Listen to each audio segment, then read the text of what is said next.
Hey, what is going on, you guys? It's Nick here with Benko Nation, and before I jump to this video, I just want to give a quick shout out to all my new subscribers out there. So you guys are absolutely killing it this month. In the last month alone, I've gained 50% more followers than I previously had. It's incredible. So welcome, and get ready for the awesome journey ahead for this channel, because I'm just getting started. And if you're not subscribed, well, you know what to do. Subscribe down below. Alright, now with that, you guys, let's jump back into the video and removing this Dbrand skin.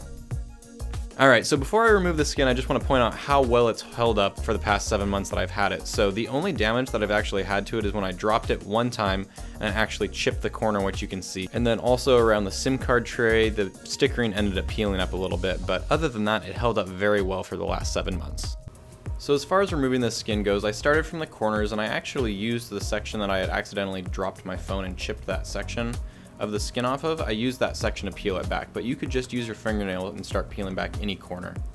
And it's definitely not the easiest thing. I've found that the edges and the corners of the phone are probably one of the hardest parts to actually get off, but once you start peeling them, they do end up coming back pretty easily. And then once I had the lower section removed, I moved up to the top of the phone and started peeling back the corners up there. I figured that once I pulled it all back, if I had all the corners and edges removed, it would pull off pretty easily. So as I was removing these corner pieces and edge pieces, it actually started to get kind of tricky because it would start to rip and tear on all the edges and all the seams. And so then it started to make small little pieces, and so I was trying to basically pull back the whole skin as a whole rather than having it split up into basically a bunch of puzzle pieces. And if you are going to be removing a Dbrand skin, I definitely would recommend this approach, because as I started to peel off all those corners and edges, it did come up pretty much as a whole piece. Alright, now the most satisfying part of the whole thing, when you just grab that sticker and you just start yanking it and the whole thing just tears up and pulls off the phone really cleanly.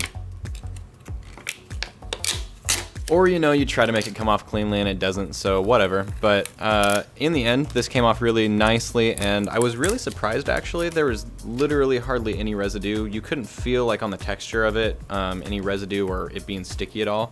The only place that I saw residue was actually like in the creases and seams of the phone itself. And I almost felt like that if I had taken this skin off better, I could have probably reapplied it, because the skin itself is still very sticky.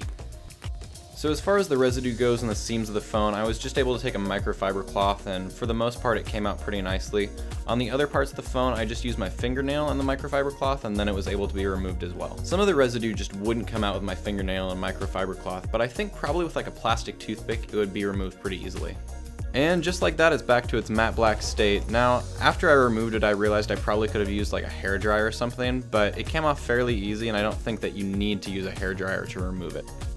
And if you watched my last video on the Dbrand skins for the iPhone X, then you know that I was running a giveaway, so let's get to those winners. I ran them through a random comment picker, and the winners of that are going to be Lily, Gerald, and Lucas. So all of you guys, I've sent you messages. If you don't respond to me within a week, then I'm going to have to give it to somebody else, so please respond to me. And if you guys didn't win this giveaway, do not worry. I've got 3 other giveaways planned coming up, so make sure that you're subscribed to my channel for all my new videos that are going to be coming out, and turn on notifications if you want to know when my newest videos come out. And with that, I will see all of your smiling faces in the next video.